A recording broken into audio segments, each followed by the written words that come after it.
There's a kind of strength that doesn't shout. It doesn't post gym selfies. It doesn't talk about grind. And it doesn't need motivation quotes. It's silent, precise. When it enters a room, everyone feels it not because it's loud, but because it's unbreakable. That strength was once the foundation of an entire civilization.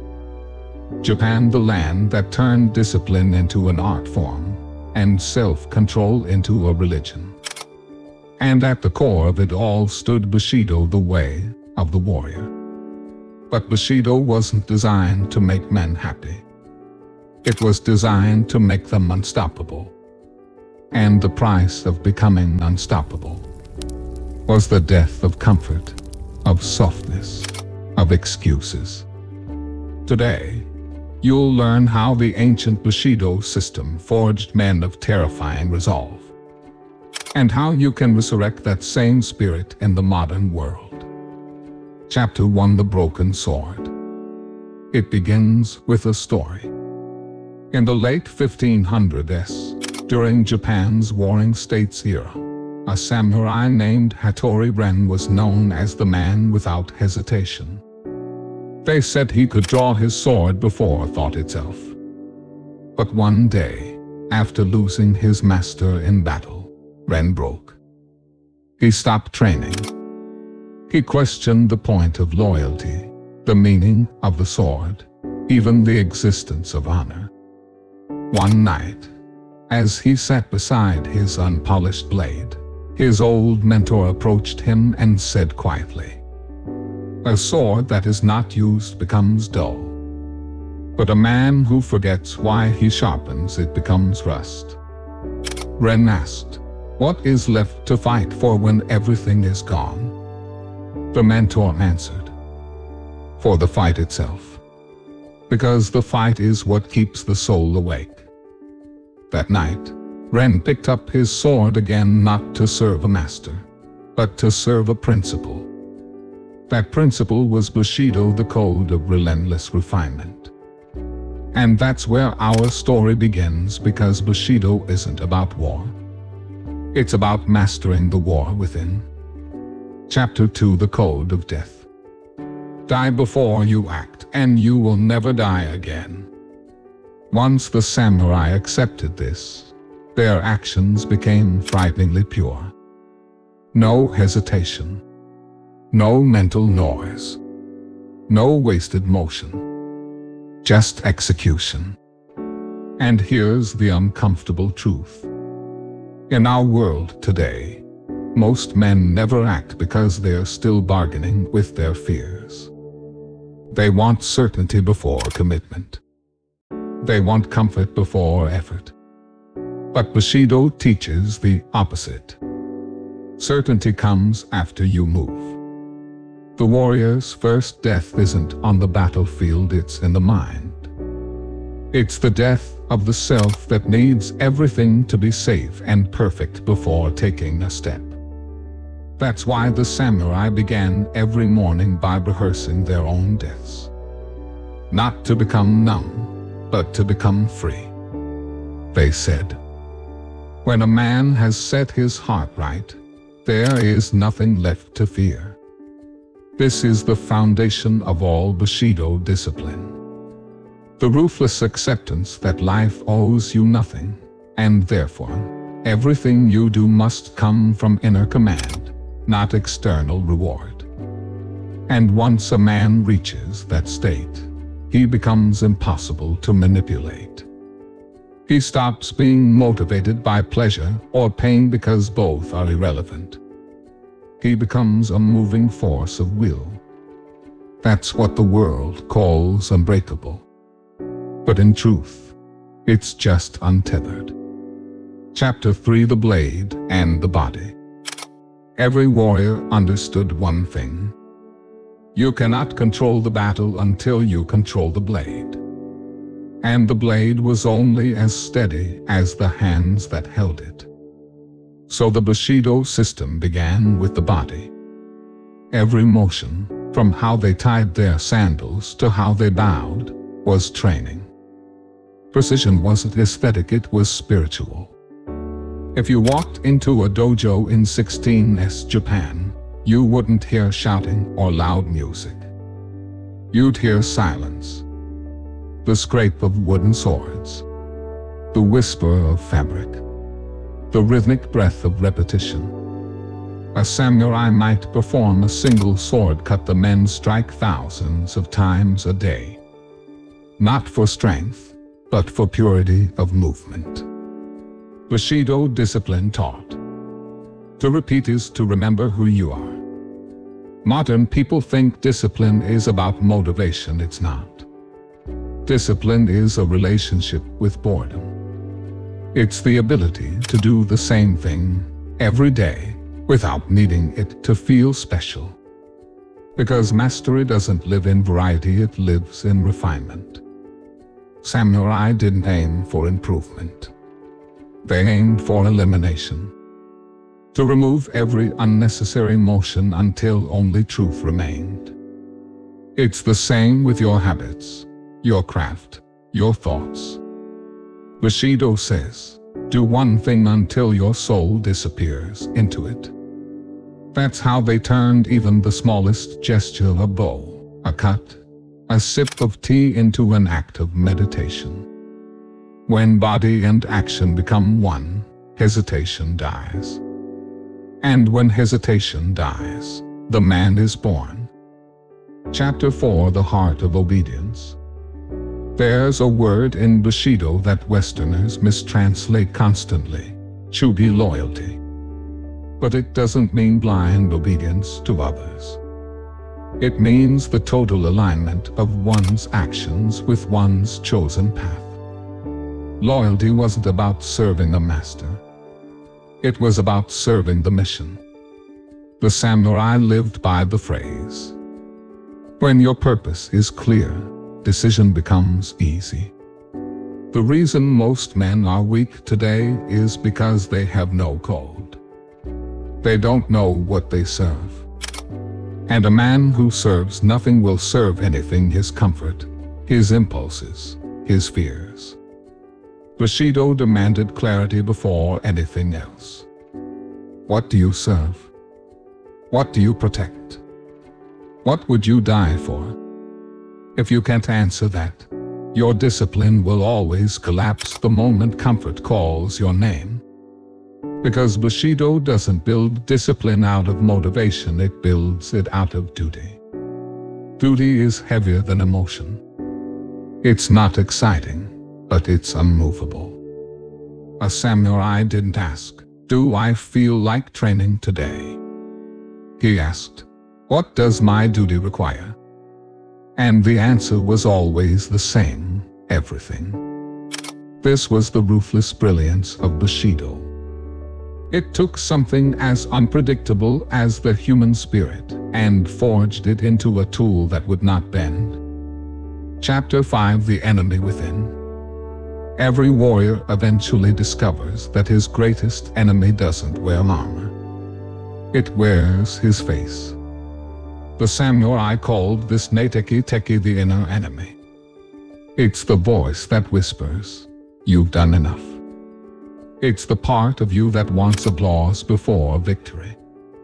It's your comfort masquerading as wisdom. Bushido's solution was merciless. Silence the inner enemy through action. Not by arguing with it. Not by motivating yourself. But by obeying your code faster than your thoughts can interfere. When the alarm rings at 5 a.m., the modern man negotiates. When the samurai heard the temple bell at dawn, he moved instantly. He didn't think. He didn't feel. He executed. That's what true discipline looks like: the absence of internal dialogue. Because when you eliminate choice, you eliminate chaos. Bushido doesn't ask, what do you want to do? It commands, what must be done? And when you live by the command long enough, something fascinating happens. Your emotions begin to obey you. Your laziness loses power because it's ignored. Your fear quiets down because you don't entertain it. And your mind starts to follow your actions, not the other way around. That's how Bushido creates peace, not by comfort, but by clarity. Chapter 6: The Ritual of Resolve. Rituals were sacred to the samurai, not for superstition, but for stability. Every day was a sequence of precise movements. Waking before dawn, bathing in cold water, polishing the sword, reciting the code. To outsiders, it looked obsessive. To the samurai, it was liberation. Because when you do the same thing every day, your body starts to carry your mind. You don't have to feel disciplined anymore, you become disciplined. A warrior without ritual is like a blade without sheath, always at risk of dulling. Modern psychology now calls this automaticity. Neural pathways form through repetition. But the samurai understood it centuries ago. The mind obeys the patterns it repeats. If your morning begins with indulgence, your day will follow indulgence. If your morning begins with precision, your day will follow precision. Bushido men didn't rise early because it was productive. They did it because it was spiritual warfare. The first victory of the day was always against the self. The moment they defeated the urge to stay in bed, they reaffirmed their mastery. That's why Zen monks say, "Win the morning, and you need not win the day. It will kneel on its own." Chapter 7: The Warrior and the Mirror. After years of practice, every samurai faced one test: the mirror. Not a literal one, but a moment of deep reflection called Kensho, seeing one's true nature. When you look at yourself after years of relentless self-discipline, you stop seeing a person who tries. You see someone who is. Bushido's final stage wasn't about perfection. It was about identity transformation. The goal wasn't to become a man who acts disciplined. It was to become a man who cannot live otherwise. That's why the Bushido system is so terrifyingly effective. It doesn't build habits, it builds identity. The old self dies in the process. And maybe that's what the modern world fears most. That to reach true mastery, you must sacrifice the version of yourself that still wants comfort, validation, and permission. Bushido men weren't superhuman. They were just decided. And a decided man is the most powerful force on earth. Chapter 8: The Modern Warrior. Now, what does this mean for you? You're not a samurai. You're not carrying a katana. But the battles are still real, they've just moved inward. Every time you wake up and fight distraction, every time you choose focus over pleasure, you are living Bushido. Every time you commit to a purpose higher than comfort, you are sharpening your blade. You don't need armor to practice Bushido. You just need to live by its 7 pillars. Gi, righteousness. Yu, courage. Jin, compassion. Rei, respect. Makoto, honesty. Meiyo, honor. And Chugi, duty. These weren't moral words, they were operating systems. They defined how a man moved through chaos. Righteousness, the courage to act even when uncertain. Courage, not absence of fear, but obedience despite it. Compassion, strength under control. Respect, precision in every gesture. Honesty, ruthless truth with yourself. Honor, the invisible armor of integrity.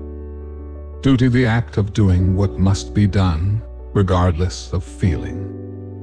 If you embody even one of these consistently, your life transforms. If you embody all 7, you become unstoppable. Because Bushido doesn't just demand consistency. It creates it through identity. Chapter 9: The Fire and the Forge. The samurai had a saying: "A sword is useless until it has been through the fire." The same is true of men. Fire is whatever tests your consistency: failure, rejection, loss, boredom. Most people think the fire destroys them. Bushido teaches that it reveals them. The more you suffer through the fire, the clearer you see what you actually are. And once you see it, you can refine it. A dull blade avoids friction. A sharp one welcomes it. So, when life tests you, when nothing goes right, when people doubt you, don't retreat. That's your forge. That's where your edge is formed. Every day you choose discipline over ease, your inner steel hardens. And one morning, without realizing it, you'll wake up different. You'll move differently. Speak differently. Your friends will say, "You've changed." And they'll be right. Because the old you, the hesitant, inconsistent, easily distracted version, died in the fire. The man who remains doesn't need motivation. He needs only purpose. Chapter 10: The Quiet Strength. When you finally master Bushido discipline, there is no explosion. No applause. No cinematic music. There's only silence. The silence of a man who no longer negotiates with his lesser self. He doesn't post about his grind. He doesn't seek admiration. He moves calm, precise, relentless. That silence is the sound of mastery. And in that silence, something profound happens. You begin to radiate presence. People feel it when you walk in. They don't know what it is. They just know you're not like them. Because while they seek comfort, you seek control. While they chase excitement, you chase stillness. While they search for balance, you build unbreakable focus. That's the real meaning of the way of the warrior. Bushido isn't about violence, it's about volition. It's the choice to keep walking the path long after the crowd has turned back. So when they call you obsessive, cold, or too disciplined, smile. Those are the words people use when they meet someone they can't understand. Bushido isn't meant to be understood. It's meant to be lived. Chapter 11: The Rebirth. The old samurai used to say, "A man is born twice, once from his mother, once from his will. The first birth makes you human. The second makes you unstoppable." Most men never experience that second birth because they never choose death. The death of comfort, of excuses, of waiting for the right time. But when you kill that weaker self, when you declare, "This is who I am, and this is how I live," that's when your new life begins. You don't try to be disciplined anymore. You are discipline. You don't attempt consistency, it's simply your nature. You don't hope for respect, you embody it. And that's when the world begins to fear you, not because you're violent, but because you are free. So now ask yourself, what code do you serve? What ritual will you live by until it becomes your nature? What part of you must die so that the real you can finally be born? Because Bushido doesn't build men who are perfect. It builds men who are present. Men who show up, again and again, without gaps. The world doesn't need more dreamers. It needs more warriors of the ordinary. Men whose very consistency is frightening. And when people look at you and say, "That's not normal," smile. Because you'll know. You finally stepped onto the way. If this story moved you, subscribe to the channel and share your own code. What daily ritual will become your Bushido? Remember, discipline isn't something you do. It's something you become. And becoming it will cost you everything you're not meant to keep.